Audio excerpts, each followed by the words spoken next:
Halo teman-teman, di video kali ini saya akan mempresentasikan hasil esai saya yang berjudul Pentingnya Keanekaragaman Hayati dalam Mendukung Keberlanjutan Kehidupan di Bumi. Biodiversitas juga dikenal sebagai keanekaragaman hayati yang mencakup semua jenis kehidupan yang ada di bumi, mulai dari mikroorganisme, tumbuhan, hingga hewan bersama dengan ekosistem tempat mereka hidup. Setiap spesies itu mempunyai peran khusus dan unik dalam menjaga keseimbangan ekosistem. Nah, keanekaragaman ini tuh membantu menjaga keseimbangan alam dan memenuhi kebutuhan manusia seperti makanan, obat-obatan, dan pengatur iklim. Jadi, bisa dikatakan bahwa semua kehidupan di planet ini termasuk kehidupan manusia itu sangat amat bergantung pada keanekaragaman hayati. Akan tetapi, keanekaragaman hayati itu sekarang sedang dalam keadaan terancam karena aktivitas manusia yang tidak terkendali dan perubahan lingkungan yang begitu cepat. Keanekaragaman hayati itu terdiri dari 3 tingkatan, yaitu pertama ada keanekaragaman genetik, kedua ada spesies, dan yang terakhir ada ekosistem. Nah, keanekaragaman hayati ini merupakan jaring kehidupan yang saling bergantung satu sama lain, dan setiap bagian dari jaring ini tuh memiliki peran yang sangat vital. Mengapa sih keanekaragaman hayati itu dianggap penting? Karena keanekaragaman hayati itu dianggap sebagai jantung dari ekosistem yang sehat. Nah, ekosistem yang kaya akan keanekaragaman hayati itu akan cenderung lebih stabil, produktif, dan mampu beradaptasi terhadap perubahan lingkungan. Ada 4 alasan utama mengapa keanekaragaman hayati itu dianggap sangat penting. Yang pertama itu ada sumber kehidupan. Mengapa keanekaragaman hayati dianggap sebagai sumber kehidupan? Karena keanekaragaman hayati itu memberikan berbagai sumber daya yang diperlukan manusia untuk memenuhi kebutuhan dasar mereka. Contohnya itu seperti makanan, air, obat-obatan, dan bahan bakar. Nah, sebagian besar makanan yang kita konsumsi seperti padi, jagung, ikan, dan daging itu berasal dari spesies yang berbeda yang ada di keanekaragaman hayati. Yang kedua itu sebagai layanan ekosistem. Ekosistem yang sehat itu akan menyediakan berbagai manfaat penting, contohnya seperti penyerapan karbon, pengendalian erosi, penyaringan udara dan air. Misalnya seperti hutan hujan tropis yang bisa menyerap berbagai karbon dioksida dan dapat menghasilkan oksigen. Nah, hutan hujan tropis ini juga berfungsi sebagai paru-paru dunia. Contoh yang kedua itu ada tumbuhan mangrove di pesisir laut. Nah, mangrove ini tuh berperan besar untuk melindungi daratan dari abrasi dan badai. Tanpa adanya keragaman ini, ekosistem itu akan lebih rentan terhadap gangguan dan bencana alam. Yang ketiga itu sebagai penyedia stabilitas ekosistem. Jadi dalam ekosistem, setiap spesies itu melakukan peran unik yang berbeda-beda. Bisa berperan sebagai pemangsa, mangsa, penyerbuk, ataupun jadi pengurai. Jadi ketika satu spesies punah, itu dapat terjadi kekacauan yang bisa mengganggu keseimbangan ekosistem secara keseluruhan. Dalam beberapa kasus, hilangnya satu spesies itu dapat menyebabkan kerusakan total pada ekosistem. Misalnya nih, jika tidak ada predator alami yang mengontrol populasi hama, maka populasi hama itu dapat meledak.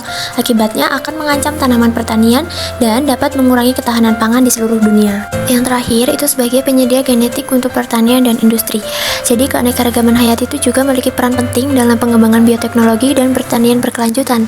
Nah, sumber daya genetik yang diperoleh dari tanaman, hewan, dan mikroorganisme itu dapat digunakan untuk menghasilkan varietas tanaman yang lebih tahan terhadap penyakit, hama, ataupun perubahan iklim.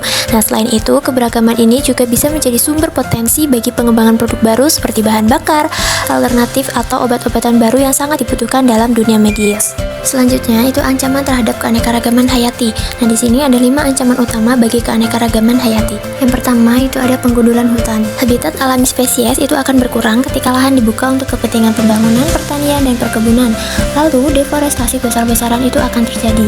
Nah, penggundulan hutan itu tidak hanya mengancam flora dan fauna yang hidup di dalamnya, tetapi juga mengurangi kemampuan bumi untuk menyerap karbon dioksida, lalu dapat memperburuk pemanasan global.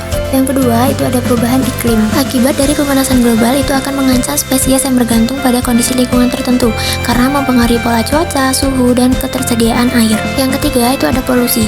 Jadi udara, tanah, dan air yang sudah terkena polusi atau sudah tercemar itu dapat merusak habitat dan kesehatan makhluk hidup yang ada di lingkungan tersebut. Yang keempat itu ada perburuan dan eksploitasi berlebihan.